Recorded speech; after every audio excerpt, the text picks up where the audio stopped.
the reporters become stars, the reporters or the journalists become the news. ഒരിക്കലും അങ്ങനെ ആവരുത് എന്നുള്ളൊരു ബാലപാഠം ആണ് ഞാൻ ആദ്യം പഠിച്ചിട്ടുള്ളത്. കാരണം നമ്മൾ ജേർണലിസം തുടങ്ങുമ്പോഴൊക്കെ നമ്മളെന്തോ വലിയ സംഭവമാണ് അല്ലെങ്കിൽ നമ്മൾ വലിയൊരു സ്റ്റാർ ആണെന്നൊക്കെ ആദ്യമൊക്കെ നമുക്ക് തോന്നും. പക്ഷേ അപ്പം പലപ്പോഴും ഈ സ്റ്റോറിയുടെ മുമ്പിൽ റിപ്പോർട്ടറിനെ പ്രതിഷ്ഠിക്കുക എന്നുള്ളൊരു ടെൻഡൻസി അതെനിക്ക് തോന്നുന്നു ഈ TV ചാനലുകളൊക്കെ വന്നതോടുകൂടി കുറച്ച്. പക്ഷേ that is one grounded reality. നമ്മളതൊരു പതുക്കെ ഒരു ആസ് എ ജേർണലിസ്റ്റ് നമ്മൾ മെച്യൂർ ആവുമ്പോൾ നമ്മൾ മനസ്സിലാക്കുന്ന ഒരു കാര്യമാണ്, നമ്മളല്ല സ്റ്റോറി. നമ്മൾ റിപ്പോർട്ട് ചെയ്യുന്ന അല്ലെങ്കിൽ നമ്മൾ റിപ്പോർട്ട് ചെയ്യാൻ പോകുന്ന സംഭവം അല്ലെങ്കിൽ അവിടെയുള്ള അതിനെ ഇമ്പാക്ട് ചെയ്തിട്ടുള്ള ആളുകളാണ് സ്റ്റോറി എന്നുള്ളത്. പല ന്യൂസ് റൂമുകളിലും ഇപ്പോൾ നിങ്ങൾക്ക് കാണാം, കൂടുതലും റിപ്പോർട്ടിങ്ങിലായാലും സബ് എഡിറ്റിങ്ങിലായാലും ഈവൻ ടെക്നിക്കൽ ആസ്പെക്റ്റിലായാലും പെൺകുട്ടികൾ കൂടി വരുന്നുണ്ട്. ഞാൻ കലീജ് ടൈംസിലെ ബ്യൂറോ ചീഫ് ആയിരുന്ന സമയത്ത്, അവിടെ ന്യൂസ് എഡിറ്റർ ആയിരുന്ന സമയത്ത് ഒരു 15 റിപ്പോർട്ടേഴ്സ് ഉണ്ടായിരുന്നപ്പോൾ അതിൽ 9 പെൺകുട്ടികൾ, 9 or 10 പെൺകുട്ടികളാണ് ഉണ്ടായിരുന്നത്. It's a big achievement. കരിയറിൽ may be journalist would think that it's great that he was on the ground, he was reporting from there.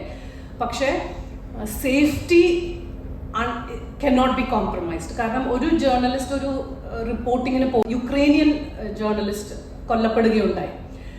ആ യുക്രൈനിൽ we have kind of WhatsApp ഗ്രൂപ്പുകളും നമുക്കൊരു കമ്മ്യൂണിറ്റി കണക്റ്റ് ഒക്കെ ഉണ്ടാവുമല്ലോ. ലോകത്തുനിന്ന് പല സ്ഥലത്തുനിന്ന് വരുന്ന പത്രപ്രവർത്തകരുണ്ട്. Everybody's morale was down. We were all scared.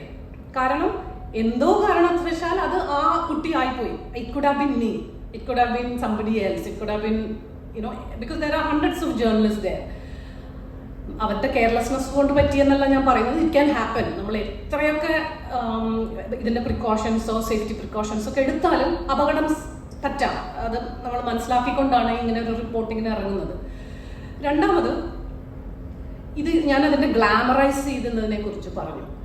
നിങ്ങൾക്കറിയാം, ഇപ്പൊ ഇന്ത്യ പാകിസ്ഥാനിൽ എനിക്ക് അതിനൊരു വ്യക്തമായിട്ടുള്ളൊരു ആൻസർ ഇല്ല.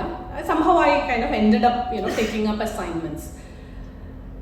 ഇപ്പോഴും ഞാൻ ഒരു കോൺഫ്ലിക്റ്റ് സോണിലോട്ട് പോകുമ്പോൾ, ഇപ്പൊ ഞാൻ ഏറ്റവും അടുത്ത് തിരിച്ചു വന്നത് അഫ്ഗാനിസ്ഥാനിൽ നിന്നാണ്. I was there for 3 weeks. അത് 1.5 മാസം മുമ്പാണ്. അഫ്ഗാനിസ്ഥാനിന് മുമ്പ് ഐ വാസ് ഇൻ യുക്രൈൻ.